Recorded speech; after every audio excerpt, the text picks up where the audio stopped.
Hello, everybody. Welcome to a new episode of CTRL ALT Listen.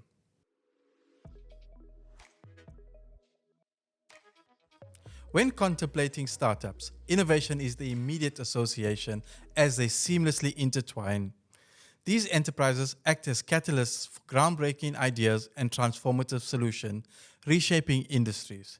With innate agility and an entrepreneurial spirit, startups not only redefine traditional norms, but also steer positive change, actively changing the trajectory of business and technology.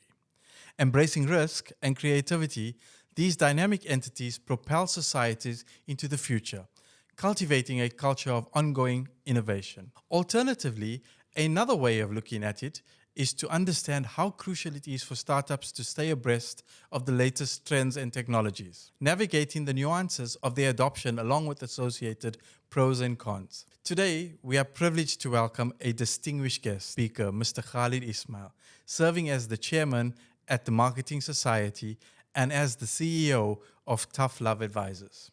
With a remarkable career spanning over 30 years, Mr. Ismail has been at the forefront of leading marketing, branding, public affairs, and communications. And we are going to explore this compelling topic with him and understand his point of view and share some exciting insights. Welcome, Mr. Ismail. I'm very happy to be here, Suren. Thank you for having me on your podcast. Great. So Khalid, tell me, what are some of the trends that are impacting startups?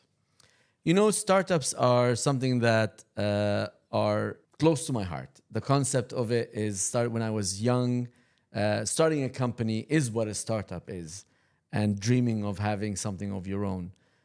Besides the fact that it's been part of my career on the side, but also I did my corporate career and learned from all the learnings and all the failures of what big companies actually do. So the trends that are happening today are relevant to today's age versus the age I started. And there's a lot of technology. There's a lot of disruptive technology, and you mentioned it. Yeah. Startups is, for them to be successful, really, in my opinion, they have to solve a problem. And there's so much out there that's being solved. As you can see now, you could order anything of anything from anywhere on any app. So when does it stop?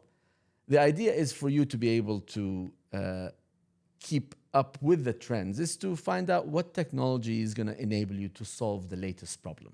Yeah, and I guess part of what you're saying, you know, what spins up in my mind is like, how do startups keep abreast of this situation? And I think when I think about all the things that you mentioned, you know, having to compete with big, large conglomerates who have tons of money to throw at a problem, startups really need to be agile in terms of how they do that. So, you know, being lean and mean is exactly something that you and I were talking about before we sat down, you know, in terms of saying, you know, how do we pull different pieces of things that are already working together? So for me, it's, I'd be keen to understand from your perspective, what do you believe startups are doing to leverage innovation? Well, you mentioned something very special here in this conversation. It's about agility. MVP is part of the concept of startups, minimum viable product, and get going and move forward. And as they say, run fast and break things. Otherwise, you're just going to be eaten up by the competition when they find out what your idea is. It's all about ideas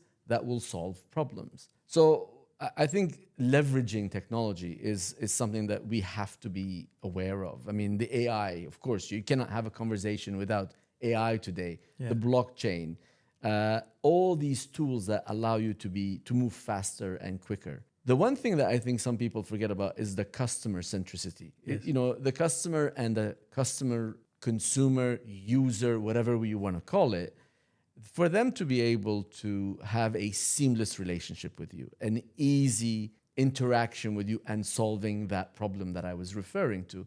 And that's sometimes people forget, because that's my idea. I'm stubborn. That's how it's going to be. And I'm not really in tune with how I'm getting feedback from my customers. Yeah. So that's the second one. And the third thing is surrounding yourself with people that understand technology. Leverage technology does not mean you have to understand it. Yeah. As a founder, as a co-founder, It doesn't need to be that way. You can leverage the people that know technology because it's changing by the day. And I think what you touched on is really, really important, because I think it's a double-edged sword, right? As a startup, you need to be agile, but it then also gives your customers the ability to be agile in terms of their ability to change from you to someone else. So you're only as good as their last experience with you. Absolutely. As a startup. So, for me, the next thing that's poking in my mind is, you've been in a startup. How do you stay ahead of your competitors? Because everybody has access to the same set of playing tools, right? So how do you stay ahead of your competitors? I've started a company which is called One Tam, One Thing About Me, which is a digital startup. Yeah. And that's one thing. And Tough Love Advisors is another startup. Let's call it a startup. It's a company that's young and it's emerging. And then you have startups which are app-based startups, which are trying to solve a service. The ones I've been exposed to, they have hit me with different challenges, let's say. The first ones, the technology-based ones, the app-based ones. Yeah. You need to surround yourself with, back to my original point, of the right people that understand the latest tools and coding methods that allow you for the iOS and the Android and others. So I don't understand technology. I understand that I'm trying to solve a problem.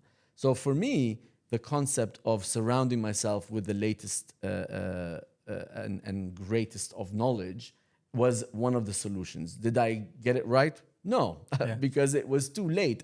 I paid so much in the beginning for us to be able to crack what would be the best formula when you're a startup. You mentioned the point. I don't have money to throw at problems when you're a startup. The second one is managing cash flow. Any startup, all these things that we're talking about costs money, costs a lot of money. If you don't know the value of managing cash flow, you're going to, in fact, I'll stop here and say 50% of companies, that's research says, would fail because they have not been able to manage cash flow. You get funded usually with family and friend and seed rounds and the next round and the next round. That money coming in, if it's not managed properly, any startup is going to struggle. And because when you're a startup, you don't have the same savviness, the discipline, the processes, the checks and balances. You're moving fast. So these are the things that I would remind everyone, saying make sure you have the right people around you. Don't be greedy and give them a share of the pie so you can grow together. And the second one is manage your finances, manage your cash flow. Yeah, that's great. So, like when I see startups or I speak to like innovators who are starting incubation, is about leveraging experience from individuals who've come out of large corporates, right? Who know what the legacy of running big corporates were and where the hindrance or part that stopped you from growing. So you mentioned cash flow, you spoke about people and sharing the piece of the pie. But from your perspective, what is your advice that you would give in terms of helping startups to stay ahead of the curve, but not be bleeding edge, but be cutting edge? Yeah, the bleeding edge language there comes back, the lingo of startups.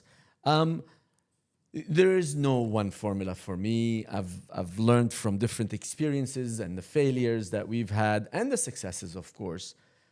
One, have the right product that solves a problem. Yeah. And make sure that you articulate how you're going to solve it. That is which is called the comms and the marketing piece. Sometimes we forget when we're running fast how to do our elevator pitch precisely to the next person that's going to listen to my pitch. Yeah. If I don't have that right, I'm going to be selling it into my echo chambers between each other. We all know what we're trying to do, but the next guy out there does not know what the solution is. Yeah. The second one for me is managing the culture in a company. When you're moving fast, I've seen people who have hired 50 people, but they don't have a specific culture. What I mean the word culture is that you need to make sure you're attracting, one, talking about talent, and being able to retain them. You cannot retain them when you have, let's say, cultures that are not helpful for harnessing these talent. You have a diverse kind of talent. Yeah. And to be able to retain them becomes a problem, because these are smart people. And if they don't feel they belong into something that they aspire to be part of, you're going to lose them. And retention is a huge cost if you don't take care of it. And of course, the one that I mentioned again, and I will always go back to it, is managing your business. There's something called vanity, sanity, and reality in business. Yeah. Vanity is revenue. Am I making enough money? Yeah. Great. The numbers are great. But sanity part is profit. Are we profitable? Having revenue is one thing. Are you being profitable? And that's back to the point, know your numbers. Yeah. The reality part that people forget about is cash flow. I could have invoiced $3 million on a profit of maybe half, 50%, 1.5 million, but I have zero cash flow to pay for my employees, suppliers. I will go bust. I'll go bankrupt. What's so great about this startup that you're not able to manage your numbers? So people, the product, and of course, ultimately, the product that you're selling, is it the right, whether it's cutting edge or not? By the way, there's no such thing, because people are great at copying each other. Exactly. And the idea is, can you make it, well, first mover advantage? So you become the brand, the category owner of whatever it is that you're doing. And two, can you sustain and deliver on features that are always going to be one up on the next guy that's going to offer that solution to a service that you have? I guess it's so important what you said, because I think when you look at organizations, it was always about being the first adopter, right?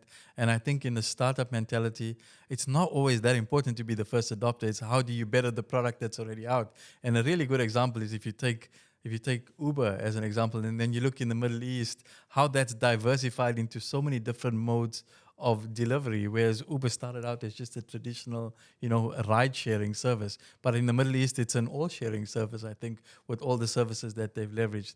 Looking at all of the things that you said, Khaled, besides the cash flow and our ability to retain talent in a startup environment, what are some of the hurdles and complications that you've seen in your experience?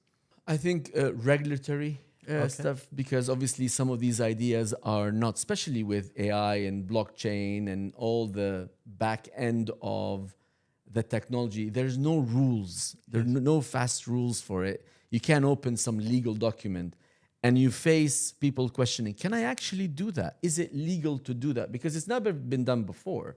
So the idea is to be agile and move and alert people and be able to understand the landscape that you're in. Yeah. The Middle East is one, Africa is another, Asia is another of the same challenge that you have because of the regulatory aspects. That's the first thing. The second one is the ecosystem itself. Do you have that support? Some parts, you're probably an island of 2 or 3 startup entrepreneurs, and there's no ecosystem around you. The government or financiers or entrepreneurs around you are not supporting you. So you kind of have 2 Everests to climb versus 1 for you to be able to succeed. Whereas if you have an ecosystem that is supportive of these, so they give you a break, basically. They give you a break. They're saying, you know what, we'll give you offices. Here's a place where you can produce your animations, whatever, at a fraction of the cost. I'm just giving you examples of things that would cost a lot of money for companies that are starting up. Or, tell you what, we know you're a startup, you need help. Here's a group of veterans that can help you with your finances, you with your HR, and make sure that you're compliant and. So you don't have to do it on your own, because everything I just said costs a lot of money. So that's what I think in the very beginning when I started, that was not all there. I think it's evolving very, very fast right now. Yeah, I think the fine line for a startup is it's a blessing and a curse at the same time. When you were speaking about regulatory compliance, I think about examples in Africa when people couldn't traditionally get banking loans. That spurned the whole micro-lending system because they didn't have to operate under the same regulation as a bank. But very quickly, that kind of ecosystem grew to the size of banking institutions, of where the inflection point around being regulated became a thing. So, it's finding the balance right to the point, but planning for where you get there. Absolutely. Khaled, it was really, really a pleasure to talk to you. And before we end off, I'd like to have your 3 key takeaways that you'd like to give to our audience. Well, one is make sure that you surround yourself with smarter people than you. It's a bit philosophical because there's egos in place, but the bigger man or woman you are, the better you are going to be able to excel with the people around you. Make sure you manage your money, because great ideas are great, but if they are not able to take you that extra mile, we call it runway. What's your runway? What's your burn rate? Yeah. If you don't have that, then guess what is going to happen? You're going to come to a point where people have given you all they've got, especially the ones that believe in you, and you're not going to be able to continue. So that's the takeaway. One thing that I will not stress enough: market yourself properly. Have that elevator pitch. What problem are you solving? Articulate that in the best way.